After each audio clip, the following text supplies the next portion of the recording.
Grandpa Ron here again. Hope you're all well and happy.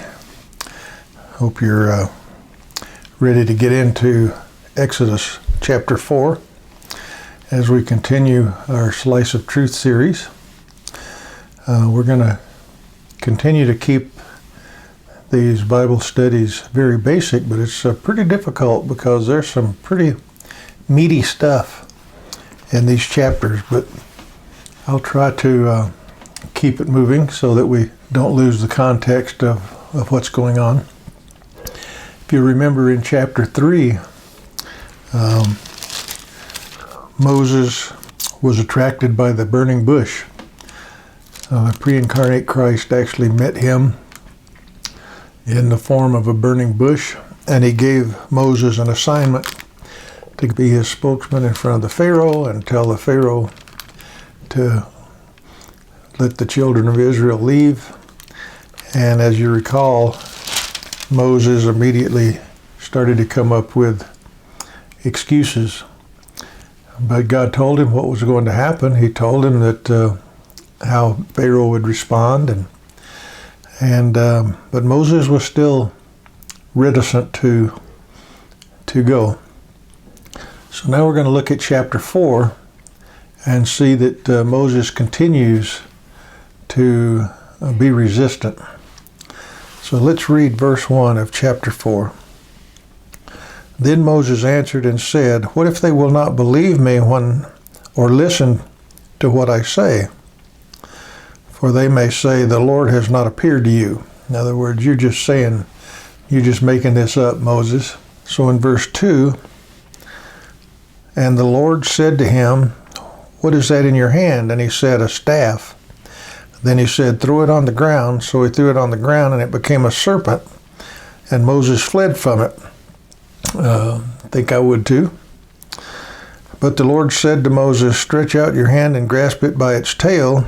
So he stretched out his hand and caught it, and it became a staff in his hand. So here's something that Moses is going to be able to use. God is giving him this ability to convince the people he comes in contact with that God has really sent him. Verse 5, that they may believe that the Lord, the God of their fathers, the God of Abraham, the God of Isaac, and the God of Jacob, has appeared to you. We see this repeatedly. We saw it in chapter 3, and we see it more here, that God reiterates over and over, "I'm the father of Abraham, Isaac, and Jacob." This is important to God, and it should be important to us. I referred to this, previously, and that is why so many genealogies, all these lists of so-and-so begot so-and-so begot so-and-so. And we've mentioned that it's to differentiate this from mere fantasy. You're not going to read in the Bible, once upon a time, long, long ago, such and such happened. That means it's just a story, just a tale somebody made up. But the Bible is specific. It gives dates and times on certain days and when things happened. So this is God just reiterating, "I'm telling you the truth. This is what you're going to tell Pharaoh. You're not just going to present these miracles and take credit for yourself. You're going to tell him that this power has come from the God of my forefathers, Abraham, Isaac, and Jacob, and my God." Verse 6, and the Lord furthermore said to him, "Now put your hand into your bosom." So he put his hand into his bosom, and when he took it out, behold, his hand was leprous like snow. Well, they had robes, so it's basically just sticking his hand in his robe where it was open at the chest.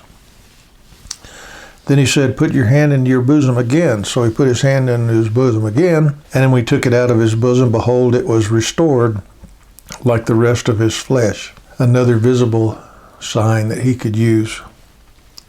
Verse 8, And it shall come about that if they will not believe you or heed the witness of the first sign, they may believe the witness of the last sign.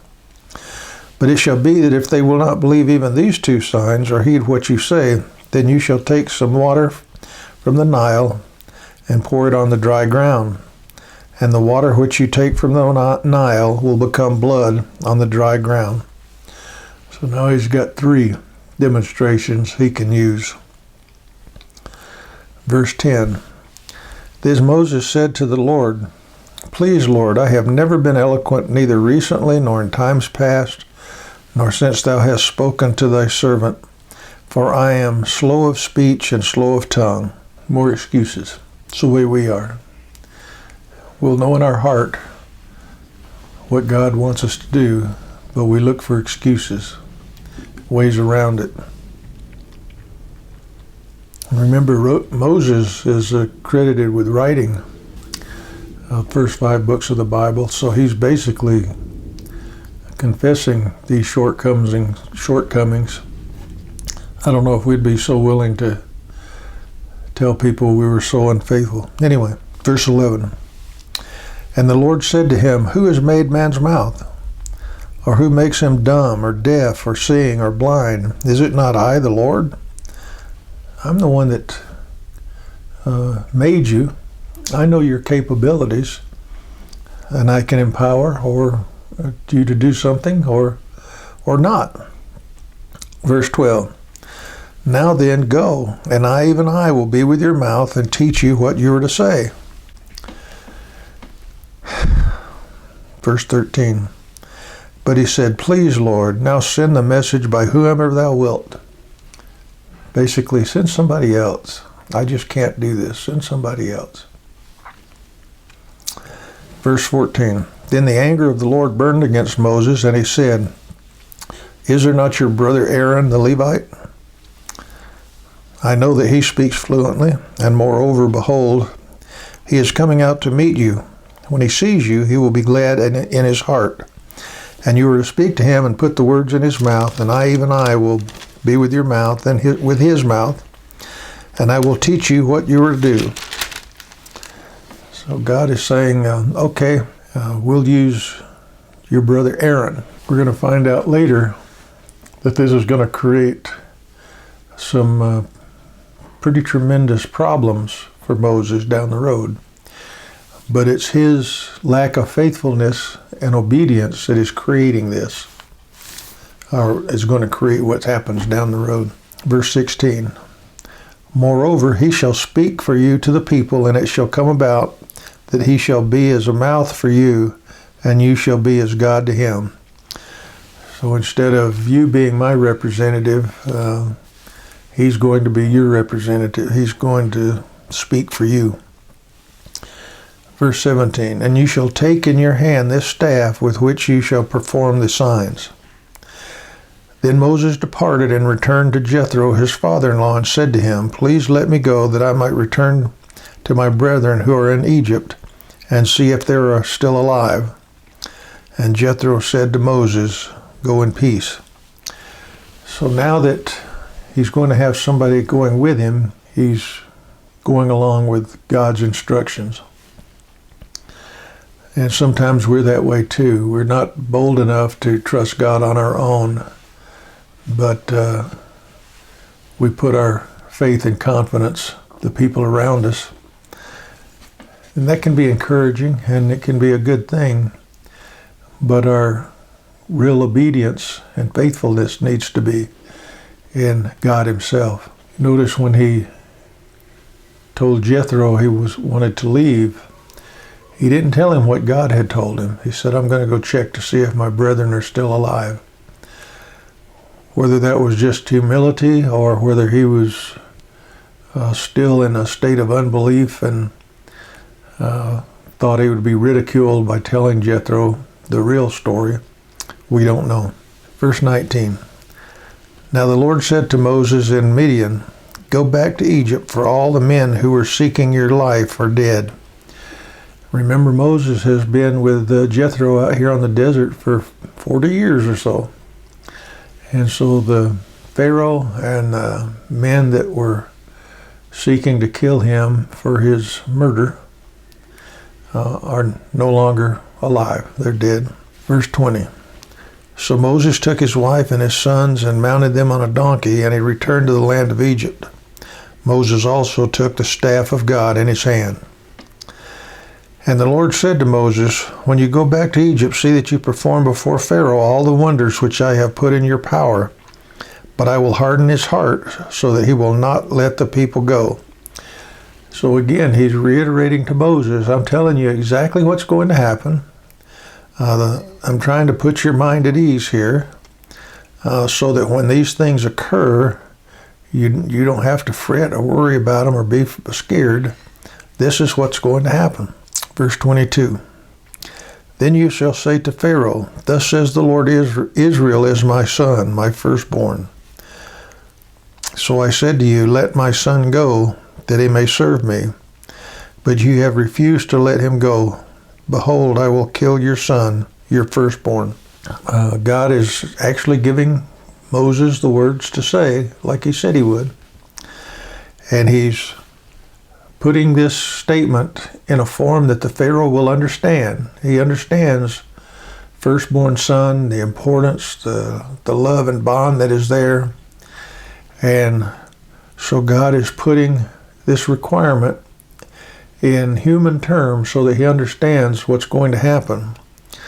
I want you to let my people go. And they're like my firstborn. I love them, and I have a plan for them. And if you won't let them go, I'm going to kill your firstborn. Verse 24. Now it came about at the lodging place on the way that the Lord met him and sought to put him to death.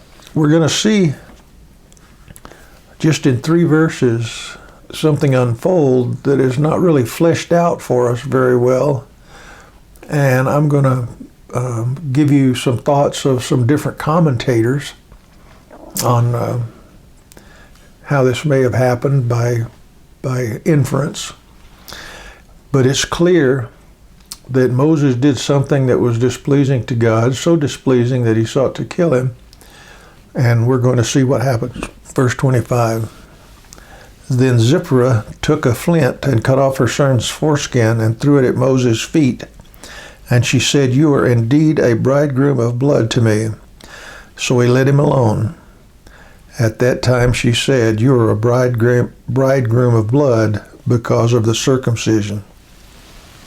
So what's happened here is Zipporah, his wife, is not an Israeli. She is a Midianite. Now later we know that from verses that she and her father Jethro became followers of the God of Israel.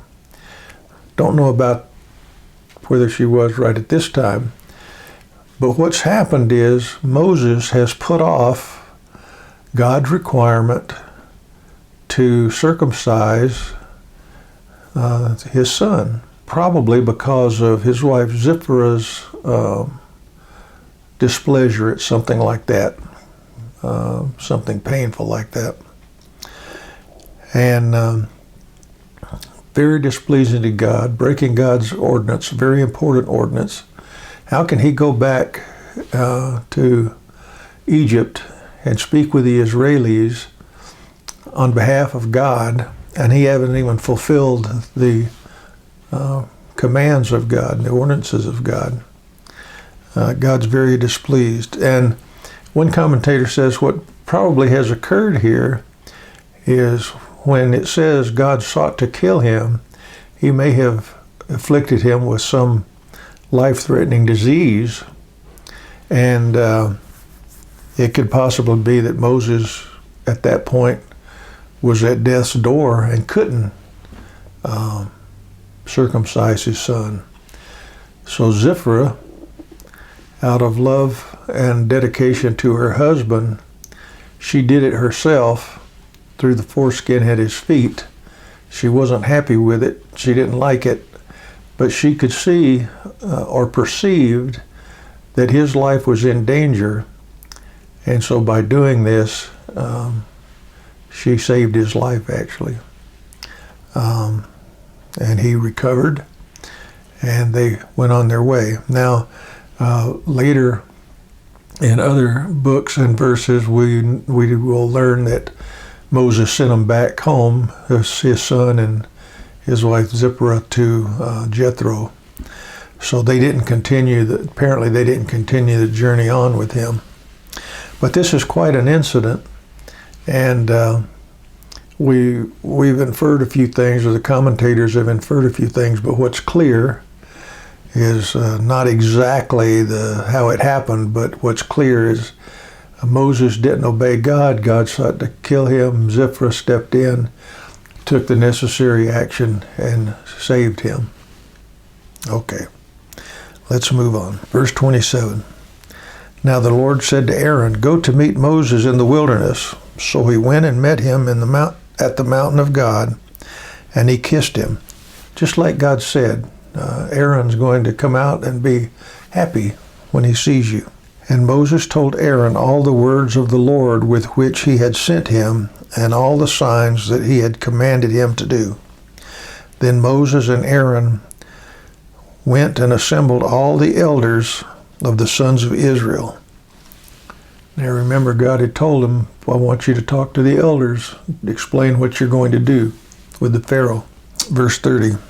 And Aaron spoke to all the words which the Lord had spoken to Moses. Then he performed the signs in the sight of the people. So the people believed, and when they had heard that the Lord was concerned about the sons of Israel, and that he had seen their affliction, then they bowed low and worshipped. And God said, these elders, the people, they're going to listen to you. And at this point, you would think that some of Moses' reticence about this whole thing, reservations, have been eased, because more and more of what God has told him is going to happen is actually happening, and in the way God told him it was going to happen. And a lot of times you and I are tasked with doing something where we see the worst that could happen, and when we actually get involved, we realize, no, God's taking care of this. It's not so bad after all. It's working out pretty good. Hopefully our faith grows as those kind of things happen. Anyway, we're going to stop there today. I will make one more mention, is the reaction of the people. They worship God. Their hearts were right before God, and they worship God. We're going to see down the road that their hearts are going to be fickle and fluctuate back and forth. But here at this moment, their hearts seem to be right with God, and they worship God. Okay, so we'll stop there. And next time we'll start seeing the actual encounters between Moses and Aaron and Pharaoh and what happens then. I hope this has been meaningful to you, and I hope you'll watch the next one. In the meantime, God bless. Bye-bye.